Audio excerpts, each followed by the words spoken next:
Warta Lisan Minggu 14 Maret 2021.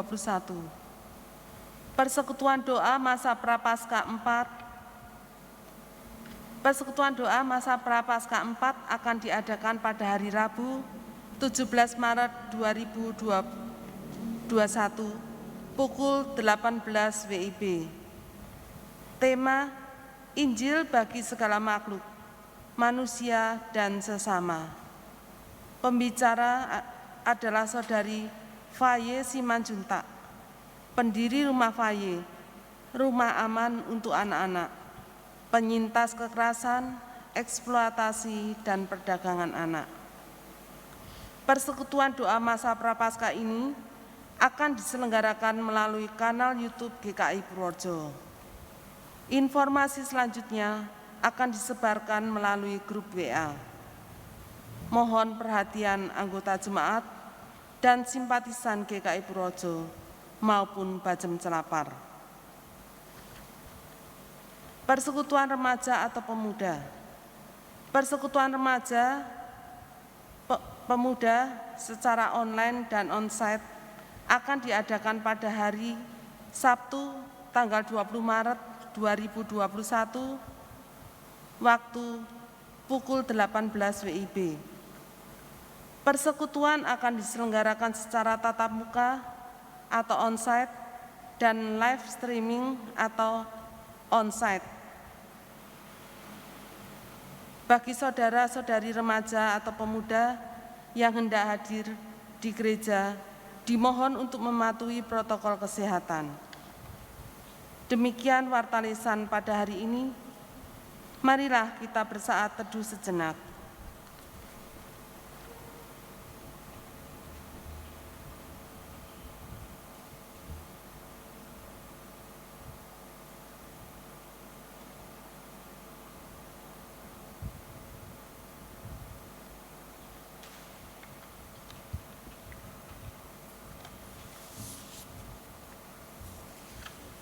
Marilah kita bangkit berdiri.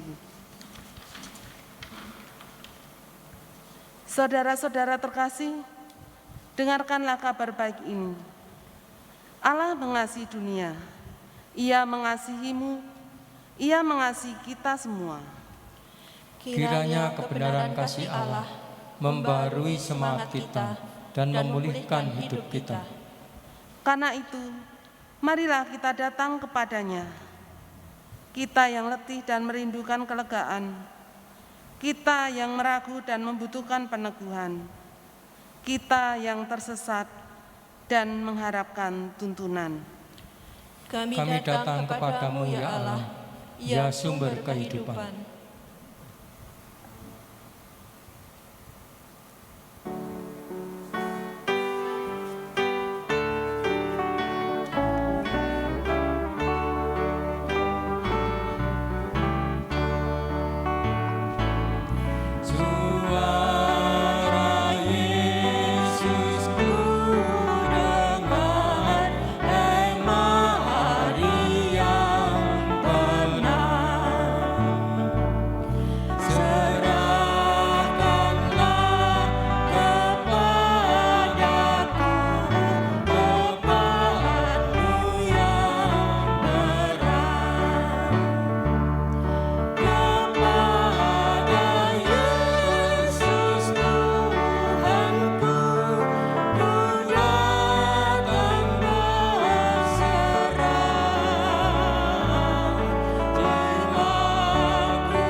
Saudara-saudara terkasih, ibadah Minggu Prapaskah yang keempat ini berlangsung di dalam nama Bapa, Putra, dan Roh Kudus.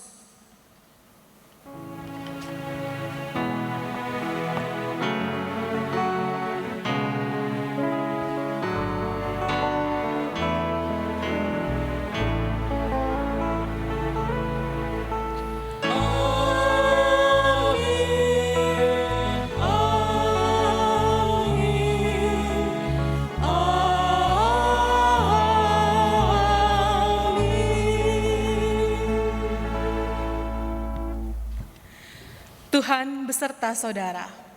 Dan beserta saudara juga. Silakan duduk. Saudara-saudara terkasih, ibadah kita hari ini bertemakan anugerah kasih Allah yang menghidupkan. Melalui tema ini kita diingatkan bahwa di satu sisi kita adalah orang-orang yang hidup hanya oleh kemurahan Tuhan. Akan tetapi di sisi lain kita juga diingatkan bahwa anugerah itu, anugerah yang kita terima, memberi daya bagi kita untuk memancarkan aliran-aliran kehidupan bagi dunia di sekitar kita. Karena itu saudara-saudara, sebagai orang-orang yang telah menerima anugerah Kristus, marilah kita memeriksa diri. Apakah aliran kehidupan itu terpancar di dalam hidup kita? Mari kita memandang Dia yang telah menyerahkan hidupnya untuk menanggung akibat dari dosa-dosa kita. Kita akui segala dosa kita, sebab hanya dengan demikianlah kita dapat dipulihkan.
Mari kita berdoa.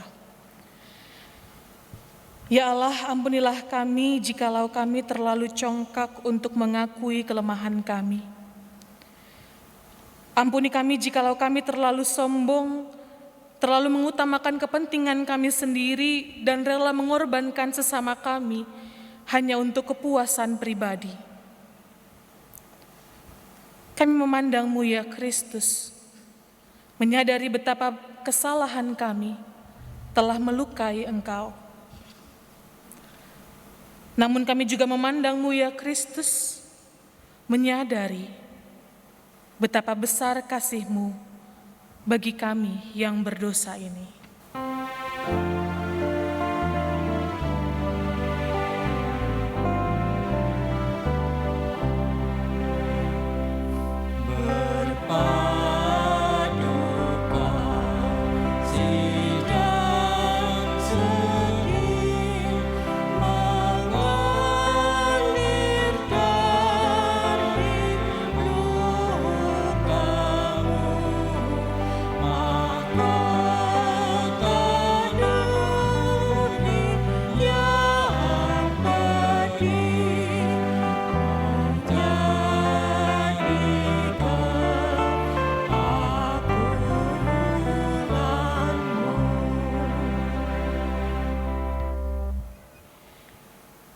Ya Tuhan, kami mohon pulihkanlah kami. Sebagaimana Engkau mati bagi kami, tolonglah kami juga untuk mematikan keegoisan kami, supaya kami dapat sungguh-sungguh hidup di dalam Engkau.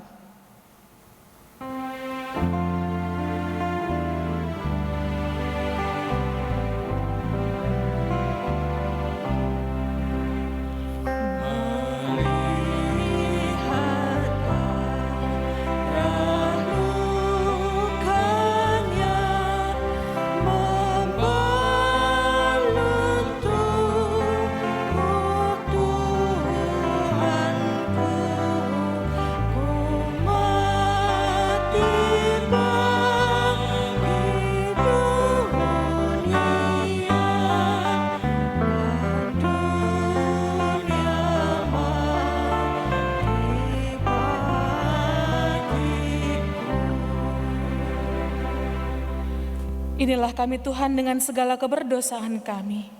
Terimalah hidup kami Tuhan dan pulihkanlah kami. Amin. Saudara-saudara terkasih, marilah kita berdiri, kita menyambut anugerah dari Tuhan, sebagaimana dituliskan di dalam 2 Korintus 5 ayat yang ke-15, demikian. Dan Kristus telah mati untuk semua orang, supaya mereka yang hidup tidak lagi hidup untuk dirinya sendiri, tetapi untuk Dia yang telah mati dan telah dibangkitkan untuk mereka. Demikianlah berita anugerah dari Tuhan. Syukur pada Allah. Salam damai untuk kita semua. Marilah kita persembahkan hidup kita yang jujur kepada Tuhan. Kita nyatakan syukur kita dengan seluruh hidup kita.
Marilah kita bersatu di dalam doa.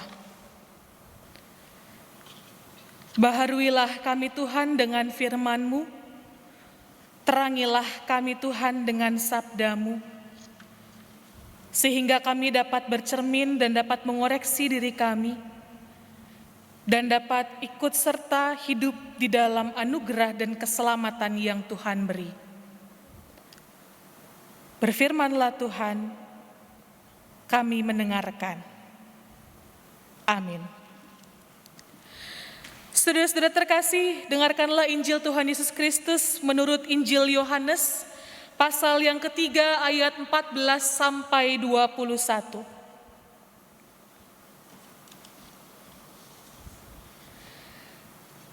Dan sama seperti Musa meninggikan ular di padang gurun, demikian juga Anak Manusia harus ditinggikan, supaya setiap orang yang percaya kepadanya beroleh hidup yang kekal. Karena begitu besar kasih Allah akan dunia ini, sehingga Ia telah mengaruniakan Anaknya yang tunggal, supaya setiap orang yang percaya kepadanya tidak binasa, melainkan beroleh hidup yang kekal. Sebab Allah mengutus anaknya ke dalam dunia bukan untuk menghakimi dunia, melainkan untuk menyelamatkannya oleh Dia. Barang siapa percaya kepadanya, ia tidak akan dihukum. Barang siapa tidak percaya, ia telah berada di bawah hukuman, sebab ia tidak percaya dalam nama Anak Tunggal Allah. Dan inilah hukuman itu. Terang telah datang ke dalam dunia, tetapi manusia lebih menyukai kegelapan daripada terang, sebab perbuatan-perbuatan mereka jahat. Sebab barang siapa berbuat jahat, membenci terang, dan tidak datang kepada terang itu, supaya perbuatan-perbuatannya yang jahat itu tidak nampak. Tetapi barang siapa melakukan yang benar, ia datang kepada terang, supaya menjadi nyata bahwa perbuatan-perbuatannya dilakukan dalam Allah. Demikianlah firman Tuhan. Berbahagialah setiap kita yang mendengarkan firman Allah dan yang memeliharanya. Hosiana.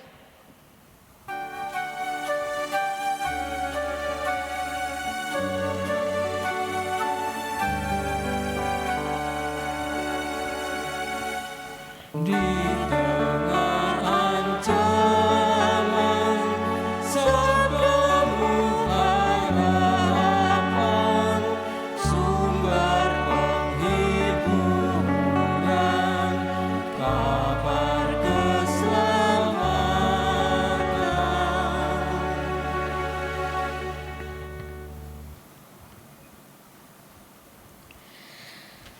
Saudara-saudara terkasih, jika ada orang yang sakit,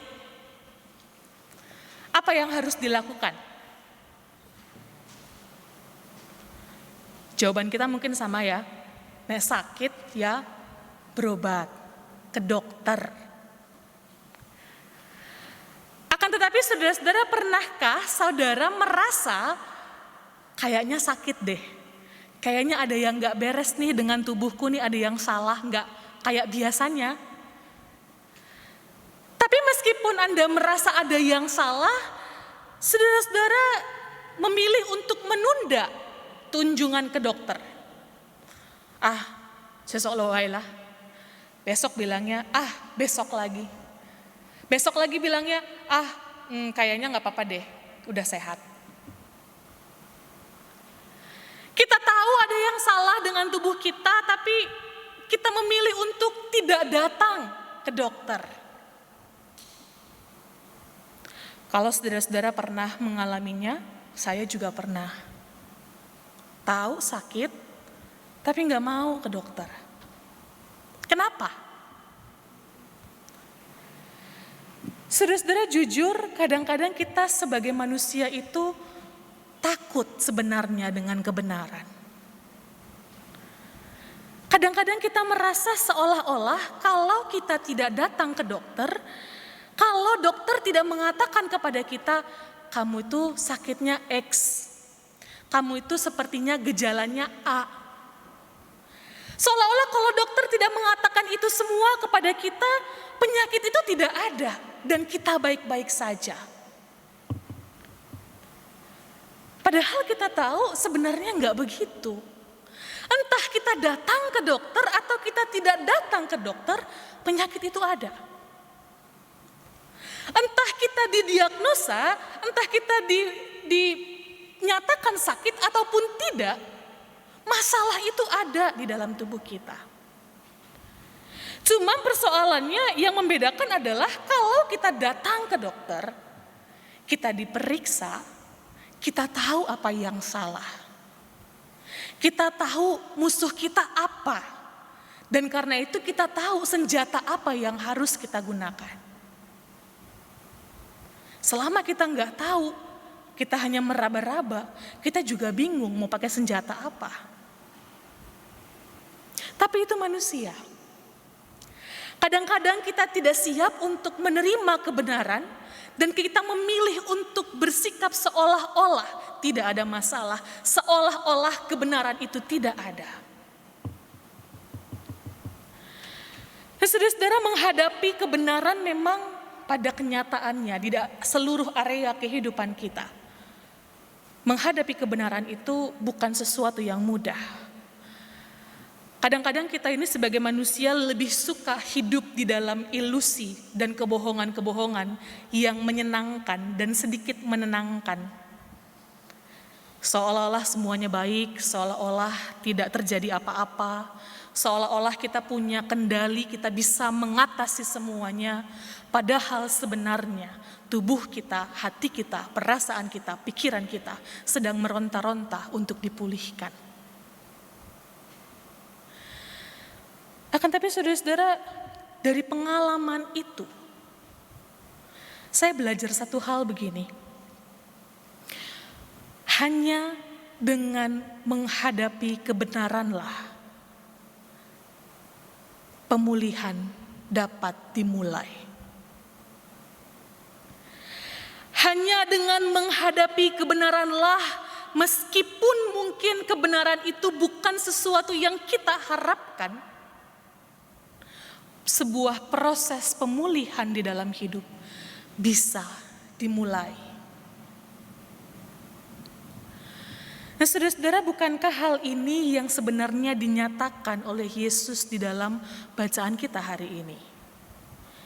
Yesus bercakap-cakap dengan seseorang yang bernama Nikodemus, dan dalam percakapannya yang kita baca hari ini, Yesus mengatakan, dan sama seperti Musa meninggikan ular di padang gurun, demikian juga anak manusia harus ditinggikan. Saudara-saudara, Yesus ini sedang bicara tentang apa sebenarnya? Yesus sedang berbicara tentang kisah orang Israel ketika mereka baru saja keluar dari perbudakan di Mesir. Jadi Tuhan menuntun mereka, Tuhan menolong mereka, menyediakan tiang awan dan tiang api. Tuhan memberikan mana, memberikan apa yang mereka perlukan, walaupun mungkin rasanya pas-pasan. Tapi Tuhan menolong mereka untuk bisa keluar dari perbudakan mereka. Akan tetapi bagaimana respons orang Israel? Orang Israel justru merespons pembebasan dari Tuhan dengan berbagai keluhan, dengan berbagai pemberontakan. Orang Israel berkata, kalau begini ceritanya mah enakan dulu waktu di Mesir. Padahal mereka tahu hidup di Mesir itu kualitasnya tidak baik karena mereka hidup sebagai budak. Mereka dikasih berkat cukup oleh Tuhan, tetapi mereka selalu merasa kurang dan selalu merasa, aduh Tuhan kalau begini mah gak enak. Selalu mengeluh dan tidak mau ikut apa kata Tuhan. Nah, karena kejahatan itulah, saudara-saudara, Tuhan mendatangkan ular-ular tedung ke tengah bangsa itu. Ular-ular itu kemudian menimbulkan kematian saudara-saudara mereka. Beberapa di antara mereka. Baru setelah itu mereka sadar, oh iya ya, kami salah. Setelah datang ular-ular itu, mereka baru ngomong sama Musa, Musa tolong dong. Bilang sama Tuhan, siapa tahu Tuhan berkenan, minta ampun, apa deh terserah. Musa tolong dong. Udah di tengah tekanan, baru mereka sadar dan minta tolong pada Tuhan. Dan apa kata Tuhan? Tuhan bilang sama Musa, sekarang kamu buat sebuah patung ular tembaga dan taruh itu. Setiap orang yang melihat patung itu akan selamat. Nah, saudara-saudara, kisah yang dirujuk oleh Tuhan Yesus ini sebenarnya sebuah kisah yang menarik. Kenapa? Karena kita melihat begini. Di satu sisi, ular tedung jadi tanda pemberontakan bangsa Israel. Ular tedung menjadi tanda bahwa mereka memilih untuk memberontak kepada Allah. Mereka ini adalah bangsa yang sulit untuk bersyukur. Ular menjadi tanda kelemahan mereka, ketidakberdayaan mereka, kerapuhan mereka. Tetapi justru ular yang sama jugalah yang dijadikan tanda oleh Allah, yang didirikan, yang dibangun. Setiap orang yang memandang ular itu akan diselamatkan. Saudara-saudara, ketika membaca kisah ini, merenungkan kembali, saya berpikir begini. Tuhan itu seperti hendak mengajak orang Israel untuk menatap kerapuhan mereka, untuk menatap kesalahan mereka, dosa-dosa mereka. Ular yang menjadi tanda kasih karunia Allah, pertolongan dan keselamatan dari Tuhan, juga adalah ular yang menjadi lambang kerapuhan dan keberdosaan mereka. Seolah-olah Allah mau mengatakan kepada mereka, kalau kamu mau sungguh-sungguh hidup di dalam anugerahku, kamu mau sungguh-sungguh hidup di dalam keselamatanku, maka langkah pertama yang harus kamu lakukan adalah ingat dan sadari kelemahanmu. Akui keberdosaanmu. Akui kerapuhanmu sebagai manusia. Baru ketika kamu bisa menatap kelemahanmu sendiri, menatap lukamu sendiri, kamu bisa sungguh-sungguh hidup dan menerima keselamatan, menikmati keselamatan yang Allah berikan kepadamu. Nah, saudara-saudara terkasih, bukankah sebenarnya hal yang sama juga ditawarkan oleh Yesus Kristus kepada kita semua? Injil Yohanes pada hari ini mengingatkan kita bahwa Yesus datang ke dunia ini bukan untuk menghakimi kita, melainkan untuk menyelamatkan kita. Tetapi kalau kita mau sungguh-sungguh menerima anugerah itu, mau sungguh-sungguh menerima anugerah kehidupan dan keselamatan itu, mau sungguh-sungguh menerima sukacita dan damai sejahtera dari Tuhan, maka satu hal yang harus kita lakukan adalah keluar dari kegelapan. Keluar dari segala ilusi yang kita ciptakan di dalam hidup ini. Keluar dari segala manipulasi yang diciptakan oleh manusia. Keluar dari segala kebohongan yang kita katakan entah kepada orang lain, atau kebohongan yang kerap kita katakan kepada diri kita sendiri. Datanglah kepada Sang Terang, kata Yesus. Memang gak semua orang mau datang kepada Sang Terang. Kenapa? Karena datang kepada Sang Terang mau gak mau membuat kita harus tampil otentik dan jujur. Yang salah akan dibilang salah, yang benar akan dibilang benar. Datang kepada Sang Terang menuntut kita untuk hidup secara jujur dan otentik, dan hal itu bukan hal yang mudah.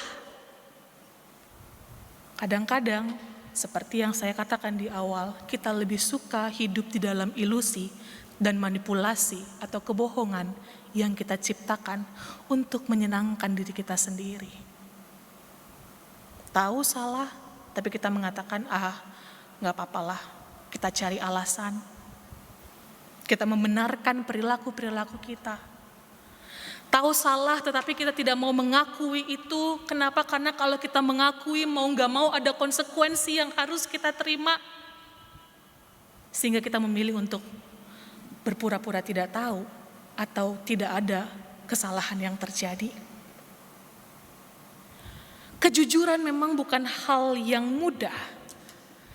Tetapi saudara-saudara, bukankah kejujuran itu melegakan? Orang yang hidupnya jujur akan mengalami damai sejahtera dari Tuhan. Kejujuran tidak akan mengubah masa lalu kita, tidak akan mengubah kesalahan kita menjadi sesuatu yang baik, enggak. Salah ya tetap salah. Akan tetapi kejujuran akan membuka ruang-ruang pemulihan di dalam hidup kita. Membuka peluang-peluang untuk perbaikan hidup di masa kini dan masa mendatang. Tuhan memberikan anugerahnya. Tuhan kita bukan Tuhan yang suka menghakimi, kamu salah masuk neraka, kamu baik ayo masuk surga. Enggak begitu. Tuhan kita ingin supaya setiap dari kita bisa merasakan kebahagiaan bersama-sama dengan Dia. Tapi untuk itu kita harus mengambil satu langkah keluar dari kegelapan menuju pada terangnya. Melangkah dari ruang-ruang kematian dan menyambut kehidupan yang Tuhan berikan. Tuhan adalah Tuhan yang beranugerah. Dan kalau kita mau menerima anugerah Tuhan, saudara-saudara, hidup kita akan lebih ringan, lebih bebas, dan lebih penuh damai sejahtera. Kenapa?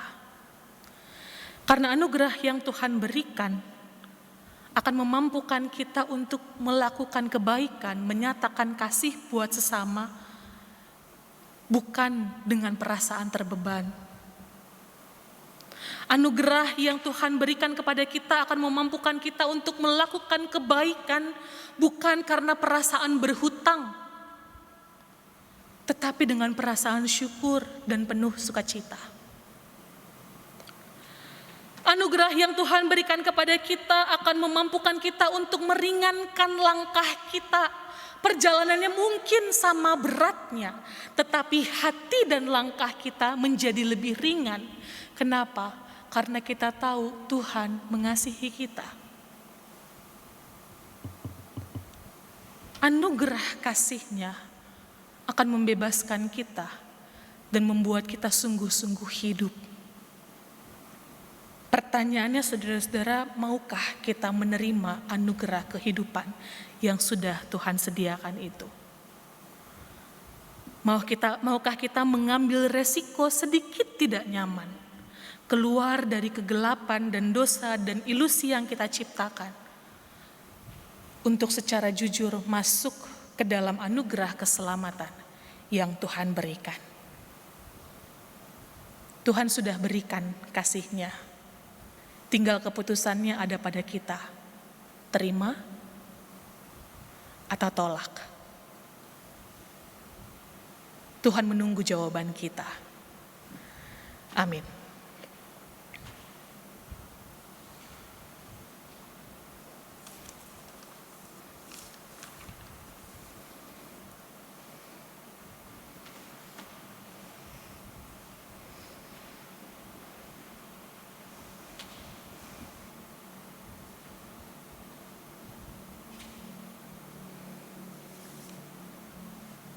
Saudara-saudara yang terkasih, marilah dengan bangkit berdiri, kita ikrarkan kembali pengakuan iman kita. Yang demikian bunyinya, aku percaya kepada Allah, Bapa yang Maha Kuasa, Khalik langit dan bumi, dan kepada Yesus Kristus, Anak-Nya yang tunggal Tuhan kita, yang dikandung daripada Roh Kudus, lahir dari anak darah Maria, yang menderita sengsara, di bawah pemerintahan Pontius Pilatus, disalibkan, mati dan dikuburkan, turun ke dalam kerajaan maut. Pada hari yang ketiga, bangkit pula dari antara orang mati, naik ke surga, duduk di sebelah kanan Allah, Bapa yang Maha Kuasa. Dan dari sana Ia akan datang untuk menghakimi orang yang hidup dan yang mati. Aku percaya kepada Roh Kudus, Gereja yang kudus dan am, persekutuan orang kudus, pengampunan dosa, kebangkitan orang mati, dan hidup yang kekal. Amin.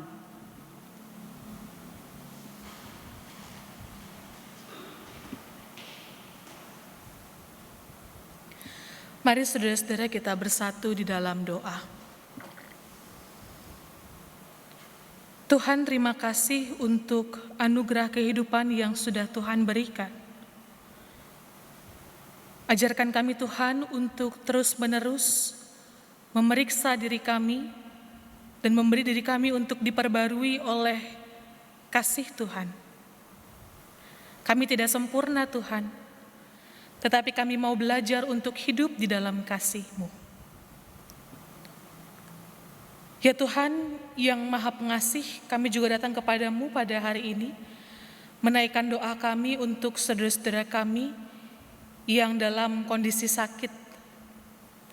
Mereka yang terbaring lemah, mereka yang sedang berusaha untuk mengupayakan pemulihan, dan mereka yang bahkan juga berusaha untuk tetap menjadi berkat di tengah sakit penyakit mereka.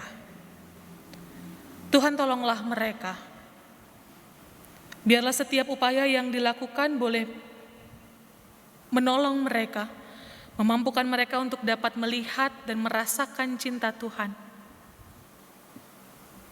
Kami juga mau berdoa untuk tenaga kesehatan yang memberikan pertolongan, untuk sanak saudara yang menjaga dan memberikan perhatian. Tuhan, tolonglah kami semua, supaya kami dapat menjalankan peran kami dengan baik. Berikan kami hikmat dan berikan kami kesabaran, supaya lewat tutur kata yang kami sampaikan dan lewat sentuhan cinta kasih, kami dapat menolong mereka menjadi sahabat dan keluarga bagi mereka. Saat ini Tuhan, kami juga mau berdoa untuk bangsa dan negara kami yang terus berupaya untuk memulihkan kondisi yang ada. Kami yang berusaha untuk memulihkan kondisi kesehatan warga masyarakat, kami yang berusaha untuk berjuang memulihkan keadaan perekonomian. Tuhan, tolong kami semua di dalam gumul dan juang kami. Berikan kami ketekunan dan kegigihan, supaya kami dapat mengupayakan yang terbaik. Kami yakin dan percaya Tuhan menyediakan apa yang kami butuhkan. Kami juga mau berdoa ya Tuhan, untuk pertumbuhan gereja kami di tengah pandemi ini. Ajarkan kami Tuhan, setiap orang Kristen, setiap orang yang mempersembahkan hidup kami kepada Tuhan untuk terus dapat bertumbuh meskipun di tengah segala keterbatasan. Kami berdoa untuk persekutuan doa masa Prapaskah yang akan kami selenggarakan hari Rabu nanti. Tolong kami supaya kami dapat mendapatkan sesuatu yang baik dan kami juga dapat membagikannya bagi orang-orang di sekitar kami. Kami berdoa bagi anak-anak kami, anak-anak muda, anak remaja, pemuda, bahkan juga anak-anak sekolah minggu. Tuhan, tolong mereka di dalam pertumbuhan iman mereka, dan Tuhan tolong mereka juga untuk dapat menjadi berkat dimanapun mereka berada. Terima kasih ya Tuhan. Inilah doa kami, permohonan kami yang kami alaskan di dalam nama Tuhan Yesus Kristus, Tuhan yang mengajarkan kami berdoa. Bapa kami yang di surga, dikuduskanlah namamu, datanglah kerajaan-Mu, jadilah kehendak-Mu di bumi seperti di surga. Berikanlah kami pada hari ini makanan kami yang secukupnya. Ampunilah kami akan kesalahan kami, seperti kami juga mengampuni orang yang bersalah kepada kami. Dan janganlah membawa kami ke dalam pencobaan, tetapi lepaskanlah kami daripada yang jahat. Karena Engkaulah yang punya kerajaan dan kuasa dan kemuliaan sampai selama-lamanya. Amin.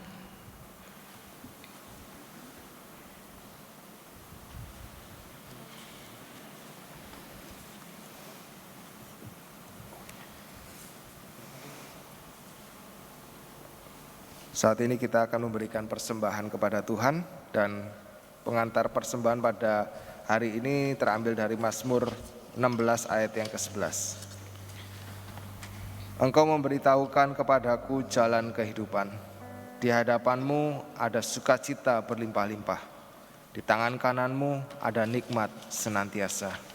Kita akan memberikan persembahan kita dengan diiringi lagu dari KJ 393 ayat yang pertama sampai kedua.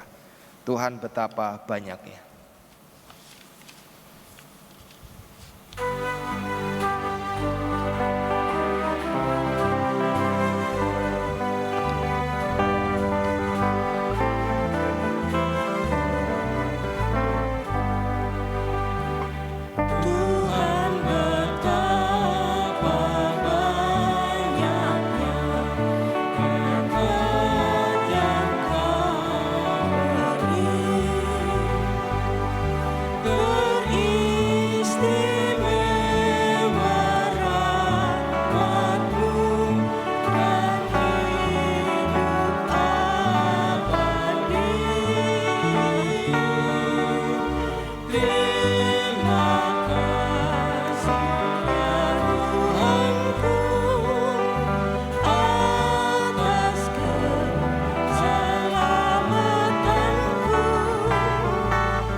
Mari kita berdoa. Tuhan Yesus, kami mengucap syukur Tuhan untuk segala berkat-Mu dalam seluruh kehidupan kami. Ini adalah persembahan yang sudah kami persiapkan Tuhan untuk kemuliaan nama-Mu. Biarlah persembahan ini Engkau yang menguduskan dan menyucikannya. Tuhan Yesus, kami berdoa, biarlah persembahan ini Tuhan akan dikelola dengan baik dan akan menjadi terang di tengah-tengah dunia ini. Terima kasih Bapa, biarlah Engkau yang memberikan tuntunan-Mu buat setiap kami. Terima kasih atas setiap berkat-berkat-Mu dalam seluruh kehidupan kami. Terima kasih, dalam nama Tuhan Yesus kami ucap syukur. Amin.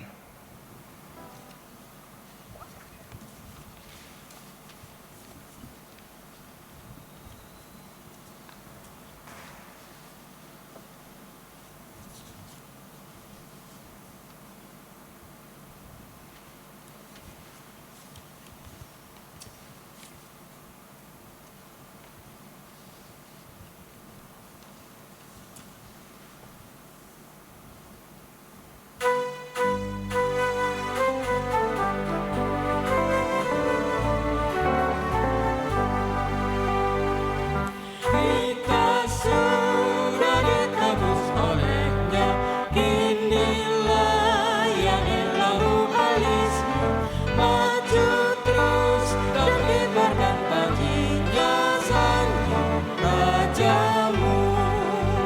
Mari bawa padanya segenap talentamu, serta hidup mengikuti firman-Nya.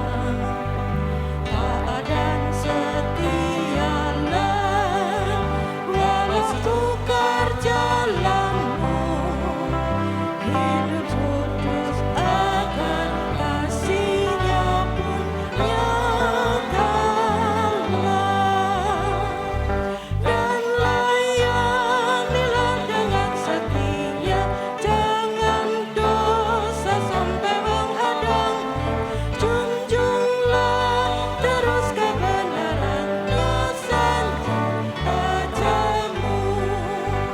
Mari bawa padanya segenap talentamu, serta hidup mengikuti firman-Nya. Taat dan setialah, walau sukar jalanmu, hidup kudus agar kasih-Nya pun nyatalah.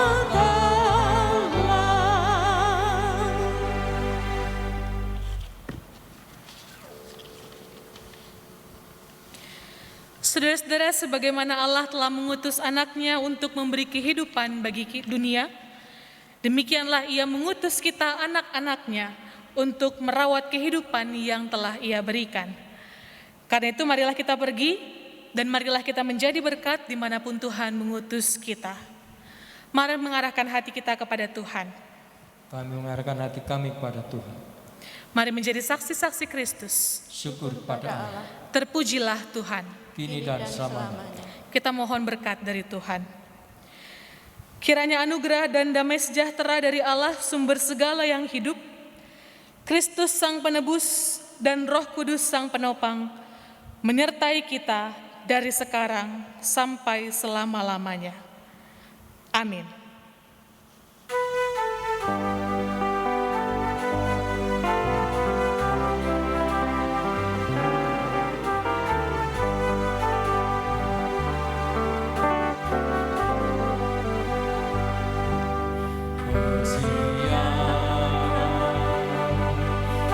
Kesian